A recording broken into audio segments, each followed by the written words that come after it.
नमस्ते, मैं हूं पायल रोहातगी। जी हाँ, आज मैं आपके साथ बात कर रही हूँ कुछ और ओवर द निधन ऑफ सुशांत सिंह राजपूत। जी हाँ, जितना ही मैं सुशांत सिंह राजपूत के निधन के ऊपर पढ़ती हूँ उतना ही मुझे गुस्सा आता है। और ये मेरा ये जो एक डाउट है वो शायद रिकन्फर्म होता है कि सुशांत सिंह राजपूत का शायद खून किया गया है। It was not a suicide, it was a murder. Sushant Singh Rajput के जो साइकाइट्रिस्ट थे उनका नाम है कर्सी चावड़ा। डॉक्टर कर्सी चावड़ा को मैं जानती हूँ क्योंकि इनके पास मुझे दिवाकर बैनर्जी ने भी भेजा था। दिवाकर बैनर्जी मेरे दोस्त रह चुके हैं जिन्होंने एक दिन अपनी दोस्ती का नाजायज फायदा उठाने का प्रयास किया।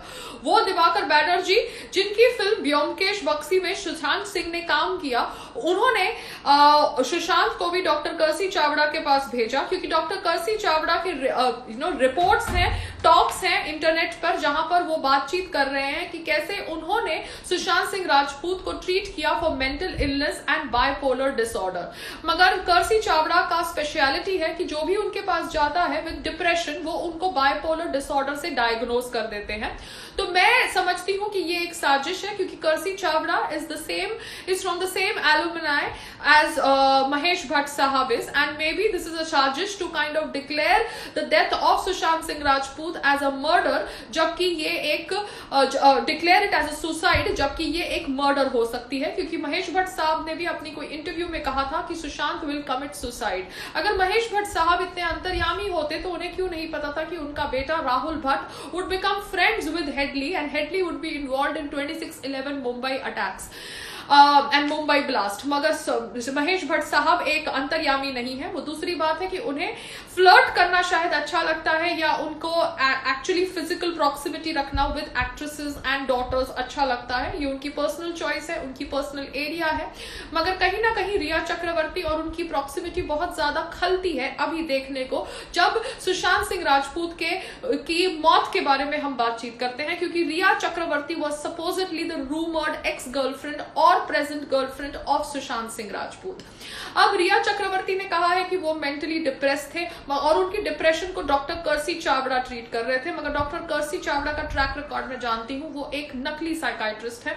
वो सभी एक्टर्स को ऑब्वियसली बाइपोलर डिसऑर्डर से डायग्नोज करते हैं, उनको दवाइयों पे डालते हैं और फिर उनके मनोबल के साथ ज्यादा खेलते हैं। क्योंकि जब आपको बार बार कोई बोलता है कि आप डिप्रेस्ड हो, ये हो, वो हो, तो आप और ज्यादा उस शेल में घुसते चले जाते हैं। रही बात about what actually happened with Sushant Singh Rajput, एक वीडियो वायरल हो रहा है सोशल मीडिया प्लेटफॉर्म्स पर जहां पर उनकी बहन दिखाई दी जाती है, उनकी बॉडी को कवर करा हुआ दिखाया दिया जाता है एंड दिखाया दिया जाता है कि कैसे एक रोप लटकी हुई है, रोप नहीं एक चुन्नी लटकी हुई है जिससे शायद उन्होंने अपने गले को बांध कर अपने आप को हैंग किया था। मगर सुशांत सिंह राजपूत जो अपनी बॉडी को खुद लिफ्ट कर सकते थे, वो एक रोप से एक दुपट्टे से कैसे अपने आप को हैंग कर सकते थे, क्योंकि जैसे ही उनको दुख होगा, जैसे ही उनको प्रेशर फील होगा, वो ऑब्वियसली अपनी बॉडी को लिफ्ट करेंगे to get out from that pain that he would feel that would come to him due to hanging. मगर जो सुशांत सिंह राजपूत की फोटोग्राफ्स वायरल की गई सोशल मीडिया प्लेटफॉर्म्स पर, उन फोटोग्राफ्स के भी अंदर उनकी आंख, नाक और मुंह का स्ट्रक्चर वैसा नहीं है जैसा होना चाहिए of a person who has committed hanging. क्योंकि जिस हिसाब से उनके गले पे निशान है, उनकी बॉडी पे निशान है, लगता है जैसे उनको एक टाइप रोप से उनका गला घोट दिया गया हो और बाद में उनको दुपट्टे से लटका के पंखे से लटकाने का ड्रामा किया गया हो। क्योंकि जब पुलिस आई तब बॉडी ऑलरेडी शायद नीचे थी, बेड के ऊपर थी, it was not hanging from the पंखा। सो कहीं ना कहीं some people are involve in killing him, because जो आदमी फांसी लेने वाला होता है वो एक दिन पहले अपने घर में पार्टी नहीं रखता और फांसी लेने से आधे घंटे पहले पोमोग्रेनेट जूस नहीं पीता। सुशांत सिंह राजपूत एक जर्नल रखते थे, सो आई रियली होप दैट वो journal is made public, because वहां पर उनके थॉट्स के बारे में हम सबको पता चलेगा। वो कंपनियां चला रहे थे, जो कंपनियां बच्चों के वेलफेयर के लिए काम कर रही थी, एस्ट्रोनॉमी रिलेटेड वर्क कर रही थी, और उनकी फिल्म भी फ्लोर पे शायद जा रही थी with Rumi Jafri and with his friend called as Sandeep Singh, ऐसा मैंने पढ़ा है। Now Sandeep Singh said that Ankita Lokhande was really very dear to Sushant Singh Rajput and she would would have prevented this suicide if this was actually a suicide. मगर अंकिता लोखंडे और सुशांत सिंह राजपूत की love story में कहा जाता है कि कोई उनकी पीआर इन्वॉल्व है, रोहिणी अय्यर, जिसके बारे में रंगोली चंदेल ने बातचीत करी है कि कैसे ये जो पीआर लोग होते हैं ये आपको कहते हैं कि आप अपनी गर्लफ्रेंड्स को छोड़ दीजिए, क्योंकि अंकिता लोखंडे उस समय मलाड में रहती थी and she was the not so fashionable girlfriend of the so called rising Bollywood superstar Sushant Singh Rajput. And Sushant Singh Rajput को ब्रेन वॉश किया गया कि आपको hot and happening and fashionable model जैसी लड़कियों को डेट करना चाहिए. Poor guy, he left, he and Ankita Lokhande broke up. I don't know what exactly was the reason, but this is what Rangoli Chandel is saying. And he broke up and he started living in this so-called posh apartment in Bandra with his so-called नकली friends. और वो नकली friends को नहीं पता था कि he was going through depression and he would commit suicide. So यहाँ पर ये जो चकाचौंध है बॉलीवुड की, उसके पीछे बहुत कुछ राज है. अब राज क्या है ये तो हमें धीरे धीरे पता चलेगा, but I really hope that Mumbai police does proper inquiry of this, because कहीं ना कहीं pressure should not be from the underworld gang and and the inquiry should not be such कि आप कहो कि ये सुसाइड है, क्योंकि सारी दुनिया कह रही है कि ये सुसाइड है. ये एक मर्डर भी हो सकता है, क्योंकि एक दुपट्टे से एक आदमी जो इतना फिट है अपनी बॉडी को लिफ्ट कर सकता है, वो आदमी की डेथ नहीं हो सकती due to hanging. Somewhere people are saying, looking at the marks on his neck, that it is a tight rope जिसे उसके गले पे बांध कर उसका गला घोटा गया है.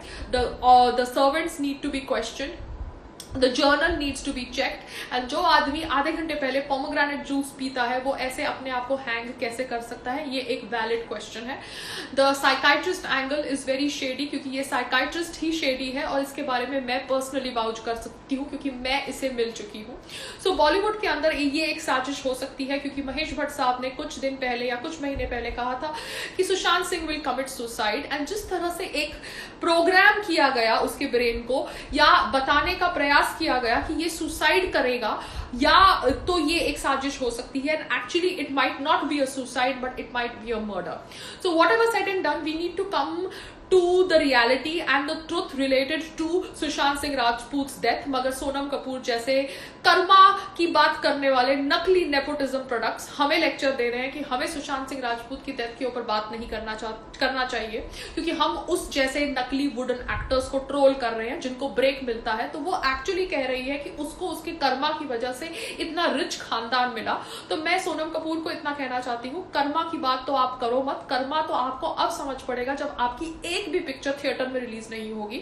और आप जो आज ये कह रही हैं कि you are born because of your good karma, उसको मैं आपको उसको बता दूं कि सनातन धर्म में varna system was based on karma only, and karma के अनुसार लोग अलग अलग वर्ना सिस्टम में पैदा होते थे. मगर आपने वर्ना सिस्टम को जातिवाद बना दिया और सनातन धर्म को रिग्रेसिव, जैसे आपने करवा चौथ को रिग्रेसिव बना दिया. तो आप जैसे लोग कर्मा की बात मत करो, क्योंकि एक्चुअल कर्मा तो you are going to face now. क्योंकि ये सोनम कपूर ने मुझे ब्लॉक कर दिया है, मतलब उसको मेरे वीडियोस सुनाई दिए गए हैं, because she wants to act all prim and proper and obviously ignore my existence. So let me tell you that I will continue bitching about you because I really find you so fake. क्योंकि आपको Sushant Singh Rajput hot नहीं लगते थे करण जौहर के show में, मगर जिस आदमी के साथ आपने शादी करी है वो आनंद आहूजा मुझे हॉट नहीं लगते, पूरे भारत को हॉट नहीं लगते. मगर apparently शायद he is rich, that is why you have married him.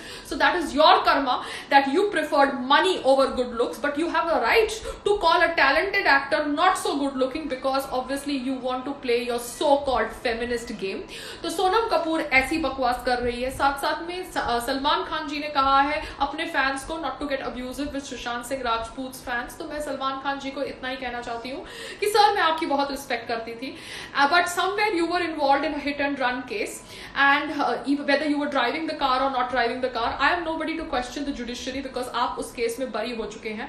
But you were sitting in that car and आपने बीइंग ह्यूमन का ये जो ड्रामा स्टार्ट किया, बिकॉज मुझे लगता है ये एक ड्रामा है, क्योंकि अभी रिपोर्ट्स आ रहे हैं थ्रू वेरियस पीपल दैट आपकी ये जो बीइंग ह्यूमन की कंपनी है ये 500 रुपए की चीज 5,000 में बेचती है, and it is a money laundering activity. Now the government and the police has to do an inquiry on that. But whatever said and done, आपने ये बीइंग ह्यूमन की फाउंडेशन तभी स्टार्ट करी जब ये हिट एंड रन केस में आप सुर्खियों में आए, because you wanted to tell people that you are a good human being. So जो आदमी अच्छा होता है वो जताता नहीं है कि वो अच्छा है, वो चुपचाप अपनी अच्छी एक्ट्स करता है। मगर जो आदमी अच्छी एक्ट्स इसलिए करता है कि लोग उसे एक्चुअली अच्छा आदमी समझे, then that is a PR activity. And Salman Khan ji, somewhere you have let me down by making that statement about Sushant Singh Rajput in 2016 that who is Sushant Singh Rajput. This is not done. आप किसी को ऐसे demean नहीं कर सकते just because you have been a superstar in the industry for so many years. तो ये है सुशांत सिंह राजपूत के पीछे की मौत के पीछे लोगों की हरकतें, from Sonam Kapoor to Salman Khan to all the people who are trying to kind of now be good people by portraying कि हम उसके अच्छे दोस्त थे या we cared about him, but actually nobody cared about him, क्योंकि अगर they cared about him they would have actually given him work, but they did not. They kind of sabotaged his career, they sabotaged his films. उनकी 7 या 6 फिल्में छीनी गई 6 महीने के दायरे के अंदर. ये कहते हैं not me but Sanjay Nirupam, a Congress के नेता whom I am supposed to believe because somewhere he is speaking the truth here. So there are lots of stories, but somewhere Sushant Singh Rajput's death has shaken up everybody. People like me who never even met him, and a lot of people who met him and probably ignored him, and a lot of people who did bad to him because सबकी conscious कहीं ना कहीं जागी है because he didn't deserve to die at the age of 34. Namaste.